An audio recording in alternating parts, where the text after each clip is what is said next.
Yesterday, speaking of Republican senators, President Donald Trump brought them to the White House for a luncheon and pretty much blasted them, saying no one gets a summer recess until they pass a bill that repeals and replaces the Affordable Care Act.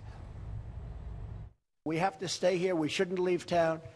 And we should hammer this out and get it done. And not just a repeal. Hey, it was sort of early on, along with a few of the other folks at the table. The repeal was fine. I was with, but we ought to get more than a, I think the people of this country need more than a repeal. They need a repeal and a replace. Really? These words came from the man who just 2 days ago disowned the failed Republican Senate health care bill. Let Obamacare fail, it'll be a lot easier. And I think we're probably in that position where we'll just let Obamacare fail. We're not going to own it. I'm not going to own it. I can tell you the Republicans are not going to own it.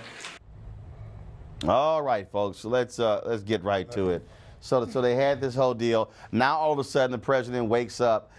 Because remember, the day before, the day they actually the bill died, he was playing with the fire truck on the lawn of the White House. And of course, over the weekend, he was playing around at his golf course. You would think that if you were president, you actually cared about the bill, you would have spent time actually working to get it passed. But instead, we have a part-time president. Okay, first, the Republicans in the Congress have been lying to Republican voters and to the American public for the last 6 years. They have said they wanted a repeal and replace. They went through how many votes, Roland? 63? 50 plus, yeah. 50, 60 plus votes. They even voted a full repeal out of the House and the Senate. Sent it to the White House for President Obama's signature, knowing full well he was going to veto it. President Trump tells them, you send the same bill to me, the exact same bill, and I will sign it. And those lying liars in the House and in the Senate refused to send the same bill to the president that they had voted for 2 years ago.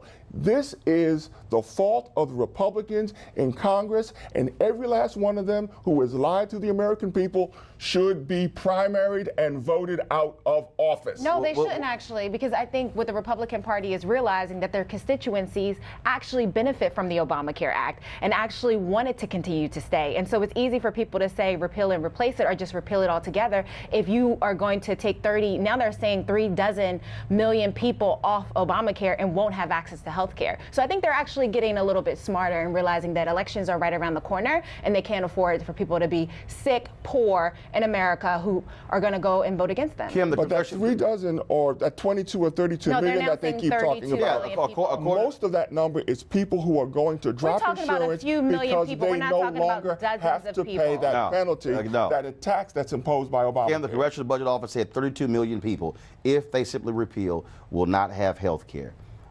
This is Republicans feeling the pressure of their constituents, their own constituents, not Democrats, a bunch of broke, sick, largely white Republicans. Yeah, I can't defend this at all. Obviously, the Republicans, they have been lying. They know that, like you said, the election's around the corner and they want to be reelected. And so now they're, saying, hey, we can't you can't defend what? Their vote, their no vote? Or you can't defend the bill? The fact that they're not getting this done and the fact that they're not voting for it. In 2015, they voted for a bill. They did. Now they're coming back and they're saying, no, we don't like it. We don't want it. Why? Because your constituents are saying they don't like it. You want their vote. I mean, so basically this is politics, and here we are stuck in the middle of it. No, Joel, what this is called reality. What reality is, many of these Republican voters for these senators are dumb. They're dumb, dumb, dumb. They are dumb. They say, I don't want Obamacare because Obama's name is on it, but they like the Affordable Care Act. It's the same thing. I'm going to call dumb dumb. And guess what? They ran up against reality when they said, oh, wait a minute, I'm sorry. Are you telling me I'm going to actually lose the Affordable Care Act? Not that Obamacare thing? Yeah, I think I'm good. I want to keep it. The point here, too, is, and I think you made the right point earlier, it has now come home to roost in terms of the types of folks that this is impacting. Medicaid is not just an old folks thing or a black folks thing or whatever. Well, it is an old folks thing, but it's old white and black folks. And it's people not just from the cities, but it's also people from Appalachia and from underrepresented rural communities as well. So the chickens have really come home to roost. And I'm glad that they are finally stepping up and realizing not only is it bad politics, but it's bad policy as well. Weekdays on TV One. I will never lie to you. Oh my God. Roland Martin. He doesn't want to talk to us. He wants to ignore us. Uncensored. Hell no. That ain't gonna cut it, boo. Unapologetic. No, that is fundamentally false. You are wrong. Unfiltered. He wants an America where we all look alike.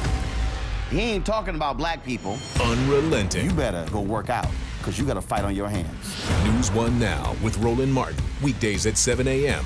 on TV One.